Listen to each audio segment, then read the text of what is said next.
नमस्ते बच्चों, स्वागत है आपका अपने प्यारे से YouTube चैनल अभिजीत क्लासेस में। तो यहाँ पर चल रहा है आपका introduction to trigonometry class 10th maths lecture number 6। तो बच्चों आज के लेक्चर में हम डिस्कस करने वाले हैं trigonometric ratio of complementary angles के बारे में।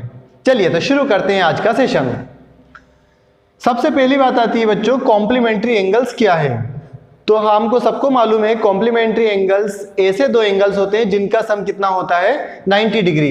तो दो एंगल्स होंगे, अगर उनका सम आपका 90 डिग्री होगा तो उनको हम बोलते हैं कॉम्प्लीमेंट्री एंगल्स। जैसे अगर हम बात करें, यहां पर हमने लिया हुआ है एक राइट ट्राइंगल ABC।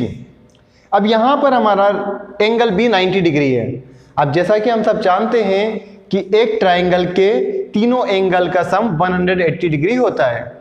तो अगर हमारा एंगल भी 90 डिग्री हो गया तो ये जो दोनों एंगल बचे हुए हैं, एंगल A और एंगल C, ये दोनों हो जाएंगे आपके 90 डिग्री के। देखिए किस तरीके से हम यहाँ पर सोल्व कर लेते हैं। Angle A plus angle B plus angle C अगर हम करें तो उनका सम होगा 180 डिग्री। अब चूंकि हमारा एंगल भी 90 डिग्री का है, राइट एंगल ट्राइंगल है, तो ये हो जाएगा एंगल A प्लस 90 डिग्री plus angle C is equal to 180 degree. तो आप देखेंगे कि angle A plus angle C दोनों को इधर रखें और इस 90 को हम उस साइड लेके जाएंगे तो हो जाएगा 180 डिग्री माइनस 90। तो आपको मिल रहा है angle A plus angle C is equal to 90 degree. इसका मतलब ये हुआ कि ये जो दोनों एंगल्स हैं, ये दोनों एंगल आपके कॉम्प्लीमेंट्री एंगल हैं, क्योंकि दोनों का सम आपका 90 डिग्री है। तो किसी भी राइट एंगल ट्राइंगल में अगर हम राइट एंगल को छोड़ दें तो जो बचे हुए दोनों एंगल होंगे उनका सम 90 डिग्री होगा और वो दोनों कॉम्प्लीमेंट्री एंगल्स होंगे। चलिए तो आगे बढ़ते हैं। अब इसी चीज को हमको रिलेट करना है ट्रिग्नोमेट्रिक रेशियो से। तो उसके लिए हम यहाँ पर क्या करते हैं, एंगल A को लेते हैं, जिसको कि हम मान लेते हैं कि एंगल A अपना कितना है, थीटा। तो बच्चों देखिए, अगर एंगल A थीटा है तो ये एंगल C कितना होगा। तो ऑब्वियसली बात है, अगर हम एंगल A को थीटा मान लेते हैं तो theta plus angle C is equal to 90 degree. तो एंगल C आपको मिलेगा 90 माइनस थीटा। तो क्या हम इस एंगल C की जगह 90 माइनस थीटा लिख सकते हैं? तो बिल्कुल हम लिख सकते हैं, एंगल C 90 माइनस थीटा हो गया है। अब बच्चों हमको मालूम है ट्रिग्नोमेट्रिक रेशियोज क्या क्या है, तो वो आप चाहे तो यहाँ लिख लीजिए। Sine cos tan, sine is equal to होता है, हमारा जो मंत्र था वो था कि पंडित बद्री प्रसाद हर हर बोले। तो बच्चों देखिए, साइन हो गया आपका परपेंडिकुलर अपॉन हाइपोटेनियस, कोस हो गया बेस अपॉन हाइपोटेनियस और टेन हो गया आपका परपेंडिकुलर अपॉन बेस।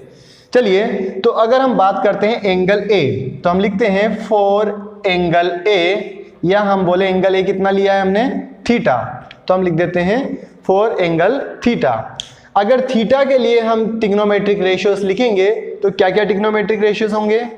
तो देखिए बच्चों, sine theta is equal to कितना होगा, तो वो होगा आपका परपेंडिकुलर अपॉन हाइपोटेनियस।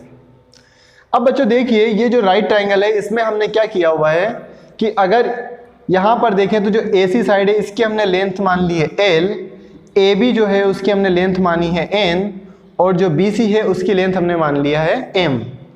तो अगर हम इस थीटा एंगल की बात करें तो इस थीटा के लिए हमारा परपेंडिकुलर क्या होगा, इसके सामने वाली साइड। तो हम थोड़ा सा साइड में यहाँ लिख लेते हैं कि हमारे लिए परपेंडिकुलर कितना हो गया इस थीटा के लिए, दैट इज M। बेस कितना हो जाएगा, तो बेस होगा ये AB साइड जिसकी लेंथ कितनी है N, तो हम शॉर्ट में उसको N लिख लेते हैं। और हाइपोटेनियस कितना हो गया आपका, हाइपोटेनियस हो जाएगा आपका AC जिसकी लेंथ है L, तो हम लिख देते हैं हाइपोटेनियस हो गया आपका L। तो sine theta is equal to होता है परपेंडिकुलर अपॉन हाइपोटेनियस।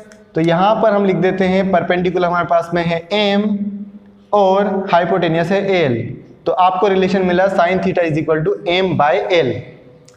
उसी तरीके से हम दूसरा रिलेशन लिखते हैं cos theta is equal to कितना होगा आपका, बेस अपॉन हाइपोटेनियस। तो देखिए बेस कितना है यहाँ पर N और हाइपोटेनियस है L, तो ये हो जाएगा N बाय L। तो कोस थीटा हमको मिल गया N बाय L। फिर नेक्स्ट हम बात करते हैं tan tan theta is equal to आपका होगा परपेंडिकुलर अपॉन बेस। तो देखिए यहाँ पर परपेंडिकुलर कितना है m और बेस है n, तो टेन थीटा हमको मिलेगा m/n। अब 3 ट्रिग्नोमेट्रिक रेशियो लिख दिए हैं।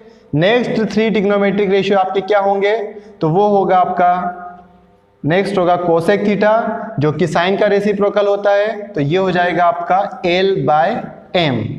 साइन थीटा हमारा m/l था, कोसेक थीटा साइन थीटा का रेसिप्रोकल होता है, इसलिए कोसेक थीटा हो जाएगा आपका l/m। नेक्स्ट ट्रिग्नोमेट्रिक रेशियो होता है हमारा सेक, तो sec theta is equal to क्या होगा, तो सेक थीटा कोस थीटा का रेसिप्रोकल होता है, तो सेक कोस थीटा हमारे पास में n/l है, तो सेक थीटा हो जाएगा आपका l/n। उसी तरीके से cot theta next trigonometric ratio है जो कि टेन थीटा का रेसिप्रोकल है, तो कोट थीटा हमको मिलेगा n/m। तो ये हमको 6 ट्रिग्नोमेट्रिक रेशियोज मिल चुके हैं। अब बच्चों देखिए, ये तो मैंने निकाला एंगल ए या हम बोले एंगल थीटा के लिए हमने ट्रिग्नोमेट्रिक रेशियो निकाला। अब अगर हम बात करें एंगल सी की, ठीक है, या हम बोले एंगल सी कितना है अपना 90 माइनस थीटा, तो 4 हम यहाँ लिख देते हैं 4 एंगल सी जो कि हमारा कितना है 90 माइनस थीटा। तो अगर हम एंगल सी के लिए मेजर करें और ट्रिग्नोमेट्रिक रेशियो वहाँ पर लिखें तो क्या होंगे, तो पहले तो हम क्या करते हैं, इस एंगल सी के लिए जो भी हमारा परपेंडिकुलर बेस और हाइपोटेनियस होगा वो लिख लेते हैं। तो देखिए अगर हम एंगल सी को देखें तो इसके लिए परपेंडिकुलर का क्या होगा, तो एंगल सी के सामने वाली साइड है आपकी n, तो इसके लिए हमारा परपेंडिकुलर हो जाएगा n। बेस क्या होगा एंगल सी के लिए, जो इसकी एडजेसेंट साइड है, एडजेसेंट साइड है आपकी BC, या हम बोले उसकी लेंथ हमने ले रखी है m, तो हम यहाँ लिख देते हैं बेस हो गया आपका m। और हाइपोटेनियस क्या होगा आपका AC, जो कि हमने कितना माना है l, तो हाइपोटेनियस हो गया आपका l। अब बच्चों हम वापस से ट्रिग्नोमेट्रिक रेशियो लिखते हैं, लेकिन अब एंगल सी के लिए लिखेंगे, और एंगल सी की जगह हम लिखेंगे 90 माइनस थीटा। तो देखिए क्या होगा, साइन 90 माइनस थीटा।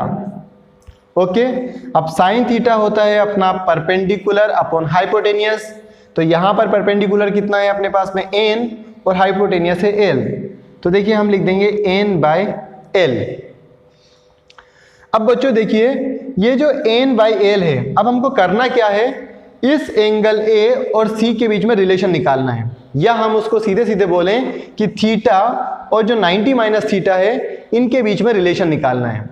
तो वो हम निकालेंगे इन दोनों ट्रिग्नोमेट्रिक रेशियो की हेल्प से।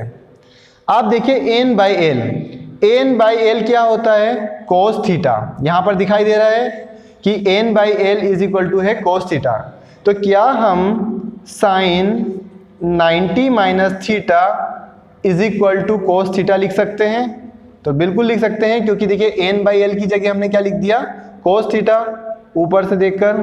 तो ये हमको एक रिलेशन मिला है कि sine 90 minus theta is equal to होगा आपका कोस थीटा। चलिए दूसरा ट्रिग्नोमेट्रिक रिलेशन हम निकालते हैं। अब हम लिखते हैं कोस 90 माइनस थीटा। अब देखिए कोस इज इक्वल टू कितना होगा, बेस अपॉन हाइपोटेनियस। तो देखिए बेस कितना है हमारे पास में m और हाइपोटेनियस है l, तो हमने लिखा m/l। अब इसी को हमको a से रिलेट करना है या एंगल थीटा से रिलेट करना है, तो आप देखिए कि m/l क्या है, तो m/l इज इक्वल टू है आपका साइन थीटा। तो हम क्या करें, इस m/l की जगह लिख देंगे साइन थीटा। तो आप देखिए कि cos 90 minus theta is equal to हो जाएगा आपका साइन थीटा। तो ये हमको एक दूसरा रिलेशन मिल चुका है कि cos 90 minus theta is equal to क्या होता है आपका sine theta. Next trigonometric ratio हम लिखेंगे tan 90 माइनस थीटा के लिए। अब देखिए tan इज इक्वल टू क्या होता है, परपेंडिकुलर अपॉन बेस। तो परपेंडिकुलर कितना है अपने पास में, यहाँ पर देखिएगा 90 माइनस थीटा के लिए, तो परपेंडिकुलर है n और बेस है हमारा m, तो ये हो जाएगा आपका n/m। अब ऊपर से रिलेशन देखिए कि n/m काय के इक्वल है, तो देखिए यहाँ पर n/m इज इक्वल टू है आपका कोट थीटा। तो हम क्या करेंगे, tan 90 minus theta is equal to लिख सकते हैं कोट थीटा। तो देखिए 3 रिलेशन अभी हमको मिल चुके हैं।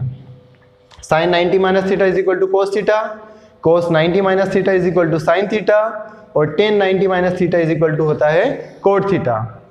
अब नेक्स्ट तीन और ट्रिग्नोमेट्रिक रेशियो हम निकालेंगे। तो अभी हमने साइन के लिए लिखा था, अब हम निकालते हैं कोसेक 90 माइनस थीटा। अब कोसेक क्या होगा, साइन का रेसिप्रोकल होता है।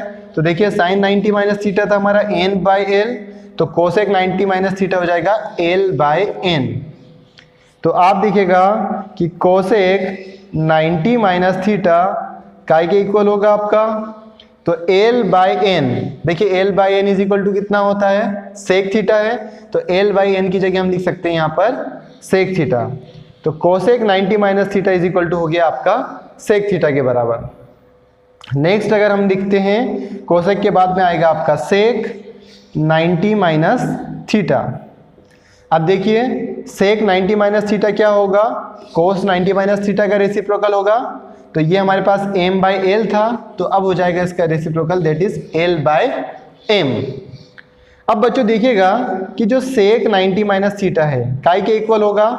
अब आप आसानी से देख के बता सकते हैं कि l/m ऊपर है हमारा कोसेक थीटा के इक्वल, मतलब इस l/m की जगह हम कितना पुट कर देंगे, कोसेक थीटा। तो यहां हमने पुट कर दिया कोसेक थीटा। तो यहां से हमको एक और रिलेशन मिल चुका है, sec 90 minus theta is equal to cosec theta. और अब हम लिखते हैं हमारा लास्ट ट्रिग्नोमेट्रिक रेशियो जो कि है कोट। तो कोट 90 माइनस थीटा, और कोट 90 माइनस थीटा क्या होगा, टेन 90 माइनस थीटा का रेसिप्रोकल। तो देखिए टेन 90 माइनस थीटा कितना था, n/m, तो ये हो जाएगा आपका m/n। तो cot 90 minus theta is equal to काय के बराबर होगा, तो ऊपर से देखिए m/n इज इक्वल टू क्या है, टेन थीटा। तो इस m/n की जगह हम लिख देंगे टेन थीटा। तो यहाँ हमने लिख दिया टेन थीटा, और ये मिल चुका है हमको सिक्स्थ ट्रिग्नोमेट्रिक रिलेशन जो कि है cot 90 minus theta is equal to tan theta. तो बच्चों यही सिक्स ट्रिग्नोमेट्रिक रिलेशंस का यूज कर हमको हमारी नेक्स्ट एक्सरसाइज 8.3 सॉल्व करना है, जो कि हम नेक्स्ट वीडियो में सॉल्व करेंगे। जब तक के लिए thank you, bye bye, take care.